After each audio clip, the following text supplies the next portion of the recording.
Hello and welcome to Season 3 of the Push podcast. My name is Jack Ferguson, an experienced marketing and sales consultant with a science background, and I'm your host. This season of the podcast is essential listening for small and medium-sized companies looking for their next stage of growth. Myself and other experts will explore common problems in marketing, product, and sales. We will deconstruct them and then detail straightforward, evidence-based remedies for you. I aim to give you both inspiration and practical solutions to push through similar challenges in your own company. Thanks for being here, and don't forget to subscribe on whatever platform you're listening on. Hello and welcome to today's episode, where we dive into the world of B2B software sales and startup growth. We focus this episode on a hypothetical B2B software company, Writrrr, led by CEO Jordan. It's a B2B software platform tackling an ambitious goal.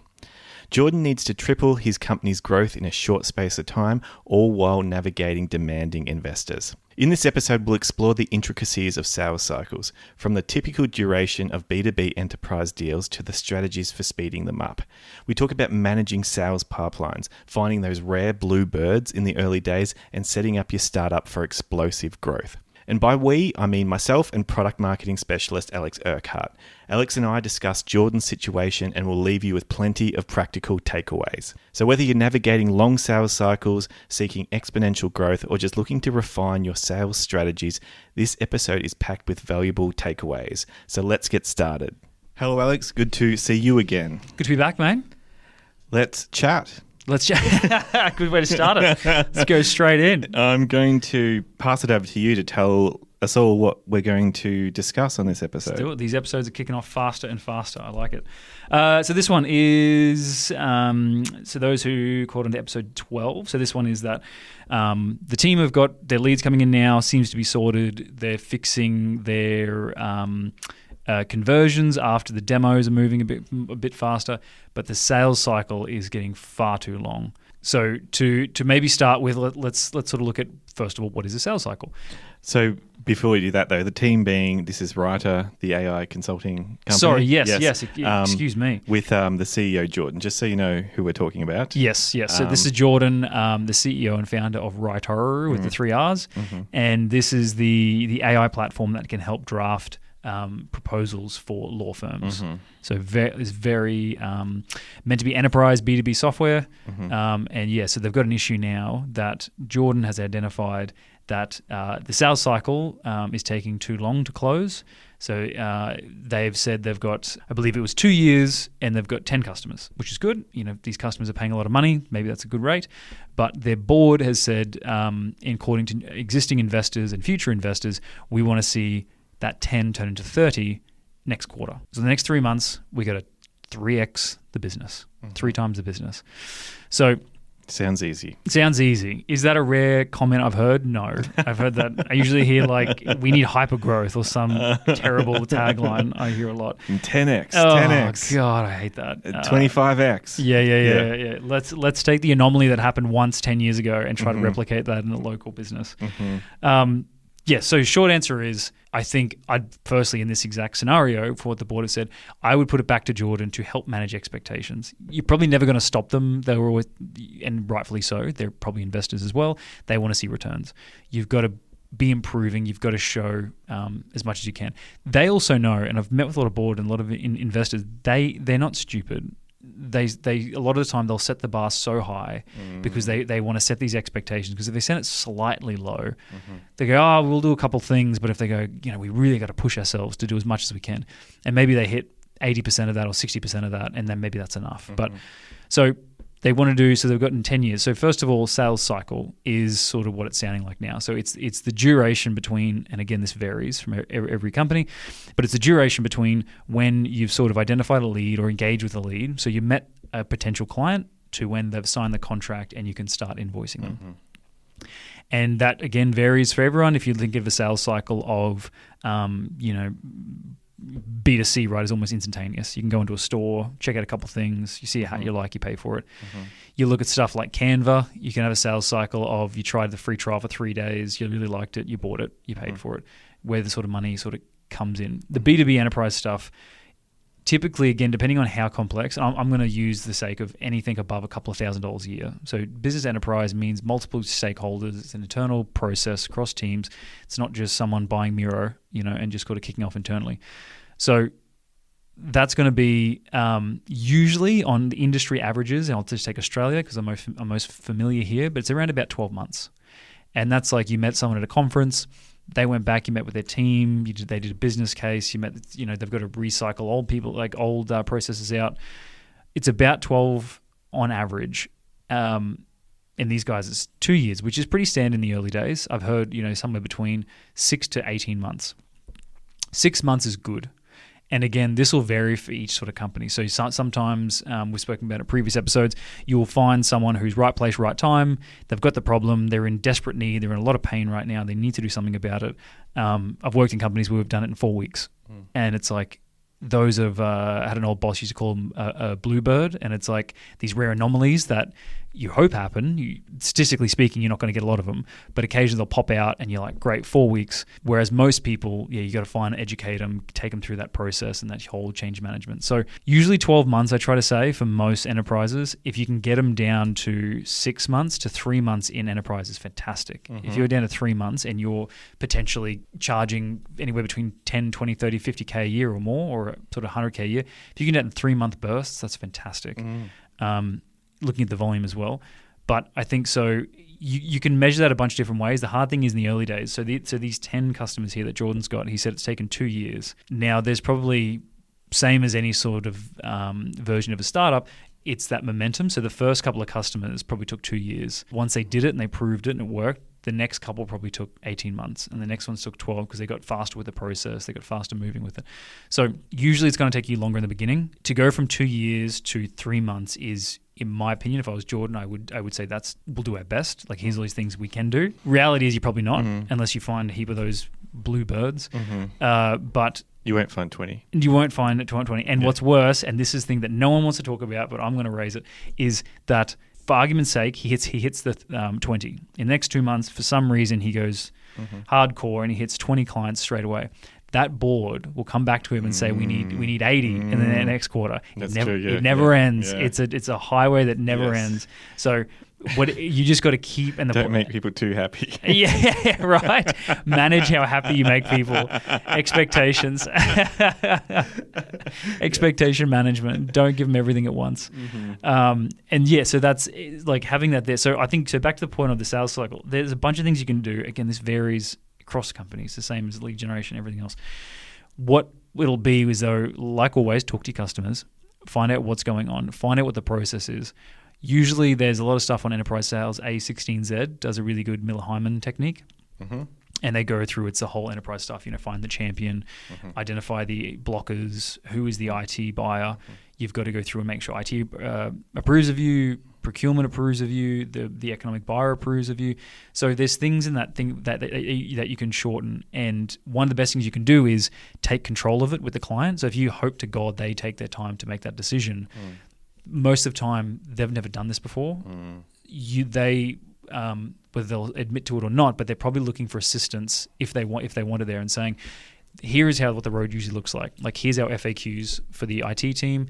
Here is our vendor forms we usually give people. I would hazard a guess your boss wants to see a business case. I would hazard a guess your team wants to sign off on it. And walk them through that and try to speed it up. People still at the end of the day will have their own version of doing things. But if you can try to take the lead, not take the lead, but I guess guide them on that process, you can find that when the person wants to do it, they'll take you up on a lot of those things. It's also a very quick way to figure out if it's not the right time, because you'll pave a path in front of them and they don't take the first step. Yeah, probably not ready. I think there is things you can do to shorten it, but it gets to a point. I think 3 months is extremely good in my opinion. 6 months is great for a lot of these enterprise, large B2B stuff. But there's certain things that are out of your control, and I think you can be the best skilled poker player in the world, but there's some things that'll be out of your control of what you get dealt and what happens. So at the end of the day, companies, particularly complex ones, they do take time, and they are busy, and their internal politics, and they've got other stuff going on. So the idea that they want to increase the company by 3x in 3 months, my advice would be, yes, that's a good thing to aim for. Fine. If you're stuck on that, I would highly guess please reduce that. And I try to look at that and frame it in that light and go, it took us 2 years to get to 10, but you want us to go to 3x in 3 months, which is an exponential amount of increase. I always go, well, that's an outcome to the effort that we do, or the outcome to the action that we do today. I'd say to Jordan or back to the board, not that they would want to hear this, but I would pose the question, well, what do we change what we're doing today? Because if we keep doing what we're doing, we'll always get what we've always got. Mm-hmm. So what do we change today that's going to 3x that? Mm-hmm. And if they go through that and go, to date, we've demoed to 100 people and we've closed 10. It's a pretty good conversion rate. Mm-hmm. So a 10% conversion rate, you want to get 300. So you want to get 20 new ones. So you've got to go and try and find 200 people to meet. That's 200 people in the next 3 months. But if your sales cycle is currently 2 years, then those 200 people you meet aren't going to close for 2 years. Yep. You know what I mean? Like it's just, and I cannot say how many times I've had this conversation and been involved with these like leadership team meetings about this, and they go, yeah, but we need to increase growth here. And it's like, you have no control over that. Mm-hmm. You have zero control over whether they buy then. All you can control is, filling the funnel, meeting more, creating more of those opportunities so you can hedge your bets and put sort of more in. And you can help refine that pipeline down more. Mm-hmm. So how can you make it a simpler, easier process? And you got to pull a bunch of levers as well. So we talk about this a lot. There is you don't have control over your market and your buyers' actions. All you have control over is the levers you can pull to influence them. Mm-hmm. And again, most of the time it's changes that have an effect over time. Instantaneous levers. Mm-hmm. Everyone searches for it. Everyone asks for it. How do we fill the pipeline with 50 leads this week? I don't know. It's a great question, right? Do we? I hope you have a lot of money. To spend on that. Or you're willing to annoy a lot of people and call around the clock. Mm-hmm. It's possible, but I think once again, if you narrow in, you look at those next 3 months, and you destroy yourself to try to get there, well, after those 3 months are done, you're going to be sitting there exhausted and destroyed. You're probably going to sever relationships because you're going to annoy people, and you're going to push people that aren't ready.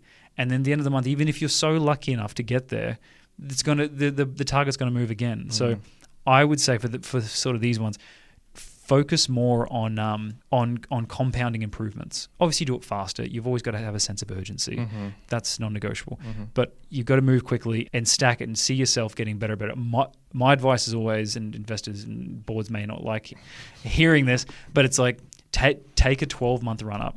Mm-hmm. And there's an old saying of like, it was people overestimate what they can do in 12 months, but they underestimate what they'll do in 3. And it's that whole thing of in 3 months you could have a whole new business, and I think you have the right to have those really huge goals in 3 years, because you've got enough time and things you can change between now and then. So I think back to the point on the sales cycle there, like if you're changing Coca-Cola's CRM, that could be a 2-year process. Mm-hmm. That's huge, and it's probably a staged one as well, which is a good point as well, because if making that entry point, as you say, if you go to make this huge change, it's daunting, it's complicated. But if you just break it all down and go, hey, let's start with this little division. Let's start with this one team. It'll 3 people. We can get started for $1,000 and we'll get moving. We'll do this. And then if it works, POCs for these complex ones tend to be very successful and very preferable by the client. They go, we like it. We want to try it. We don't want to uproot everything we're doing because that's terrifying. But we'll use a little group over here. We'll set them up. We'll pay for it. And we can also do like a bit of a business case. So let's go, hey, during this POC or trial, whatever you want to call it, we want to be able to see these 5 things and help them with that. I've done that very recently around, hey, during this trial, we want this and this and this. And I wrote a list and said like criteria next to it. Did we achieve it? Did we not? What was the comment? Is it a must have? Is it a nice to have? And then at the end, you go through with them and you go, well, it looks like we ticked all the boxes. Is this going to make sense? And they go, actually, I did. It was actually really good. No, I really enjoyed it. I'll just make sure I get the business case and we'll kick off. Breaking it down a bit further so that sales cycle, hopefully they can get started earlier. I've got a question for you. So in this case, you would assume that there is some people who are a bit closer to buying though. So presumably it's not Writrrr or Jordan doesn't have no prospects that are closer to buying than first contact. Mm-hmm. Do you not push too hard with them to get all of them over the line? Because let's say if you did have 20 pretty close to buying and then you fulfill the investor's wishes, next month it's just 80, or next quarter, should I say, it's just 80. For that, and I guess that's the positive light of this, and I agree with that. It's like, and you're right, I didn't even consider the existing pipeline. And if you do have people there, it can sometimes be the motivating factor to not pressure. That's never a good reason to pressure anyone.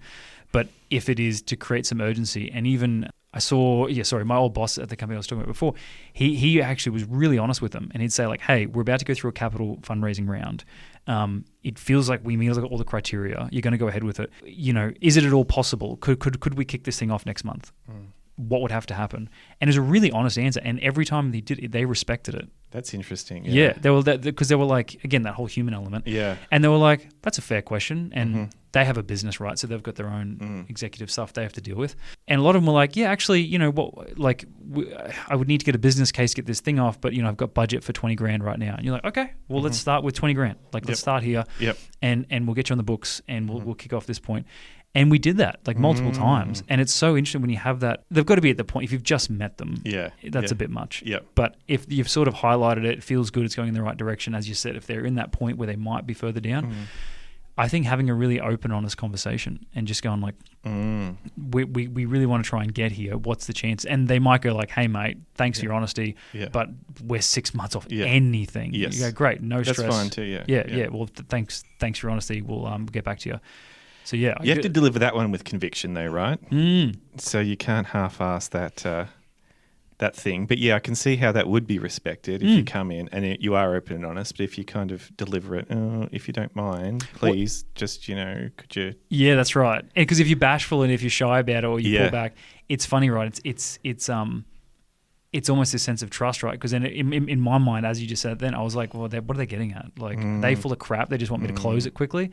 But if you know when people are being authentic with you, when they're being honest, and if people say that stuff, and at this point, I think people do respect that if it does come from a place of honesty. Problem is, and what we ran into back then as well, was what I was saying before. The people who did go ahead, people think what they've always gotten is just a given, like their expectations then rise. If you're closing 20 a month, then they want 30 a month, and that whole point. So if you do that, that's sort of like, let's get done what we can get done. But then if it happens, to your point before, then the team and the executives and the investors go, well, it can be done. You've just proven it. So triple next month again. And then you go back to those people again. You're like, hey, listen, we're going through a raise.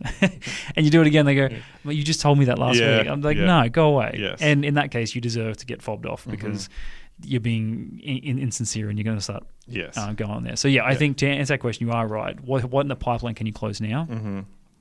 And can you don't close too much of it though? Yeah, or close it, but don't tell them. Don't tell the investors. Okay. Yeah.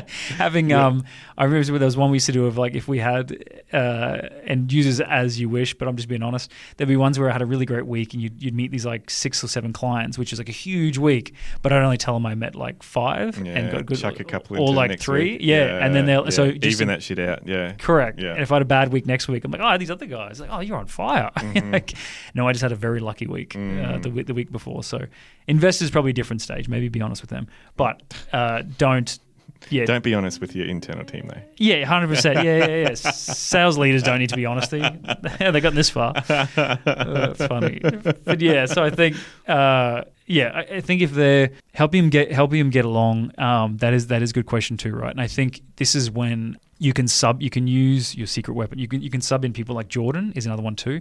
Usually, again, if a sales cycle is not moving, a lot of the time it's either because you're usually bottlenecked to the wrong person, that it's not the right time. But a lot of the time, if you can get their executive team involved, and I've seen this so many times, if their executive team comes in, their CEO pops in and goes, yeah, let's sign off for this now, hurry up, let's get this done. It gets done. And they move it forward. And I've seen this work before too, of at the right time, bringing in your CEO, and it's almost like matching, like CEO to CEO. If you ask it, they're going to tell you to go away. But if you said like, hey, listen, our CEO really wants to meet your boss and we would like to meet your executive team because if we're going to partner here, he would love to understand what you guys need. He would love to introduce himself. And if you like, he can maybe talk about the future. It's like if you guys were to go with us, what do the next 5 years look like? And I've seen that work really well. And then it buys the CEO sort of the plausible deniability to go like, okay, great. Well, it's great meeting everyone. And they say like, so how do we get this thing started? And then if CEO to CEO can go like, oh, well, yeah, no, let's get this done. Okay. Well, yeah, we'll call it on next week. And so there's all these things you can do, tactics, I guess. But I think the short answer is sales cycle. It's not one thing. Good idea on that, looking at existing pipeline. But like everything, like a product, the success of it will come from heaps of little tweaks and identifying, okay, there's a big gap here. Why is there a gap there? Let's test that and do it again. Or let's go talk to people and get market research back. So what's your thoughts if you're in that position there and Jordan was like, hey mate, what do I do from here? I don't know what to tell my investors. Investors, yeah. Well, actually, the first point I thought of was the old saying, you can shear a sheep many times, but you can only skin it once. So if you are going to throw the Hail Marys, I reckon I'd be bearing in mind that you can probably do that once in a quarter. Do the whole, try and push it through faster, but you might not be able to do that every quarter. Yes. Yeah, look, I'd be looking at existing pipeline and seeing how many I wanted to try and get over the line.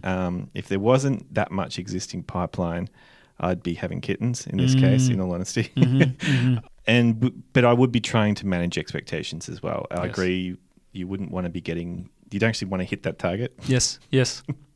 You want to miss that one. Yeah. Or if you can hit it sustainably. Yeah. But if in this case, you're probably not going to be able to. I'd say that's unlikely. Yeah. That you've got 10 over 2 years and all of a sudden you're going to have 20, unless you've improved things and you've got much better over time, which is possible as well.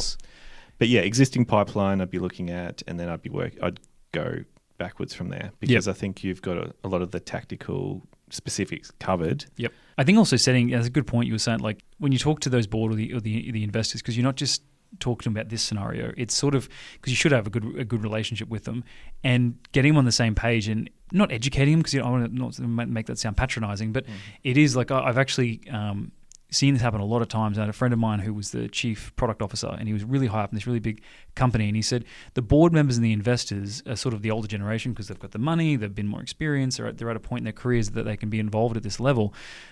But in a B2B SaaS company, there's something that they've never worked in, because it's only in the last couple of years, or 10, 15 maybe years, that this has emerged as an industry. And so these board members look at the business like they would a restaurant business or like a law firm, or and so they bring these old expectations with them. And he said it was a huge part of it. His first 3 months was just re-educating them, not in a way to pull the wool over their eyes, but like to sort of go, hey, this is how it works. And to that point then sort of went through and said, hey, here is how it works. We meet someone, they close, their industry averages are here, and get that data. And if you again, it's like pleading a case. If you can show the evidence and go like, I want what you want. I want 100 customers next quarter. But the reality is the effort to create a customer is this. The time it takes is this. We've identified that the bottlenecks are here, here, and here. It's going to take us 3 or 4 months to fix this. We got the same goal you have, but like we can't pull a rabbit out that quickly. So like, here's what we want to do instead, and then that whole re-educating. How about we look at the next 12 months or 24 months, and we think that if we make these changes over time, we should get there, and there is every reason.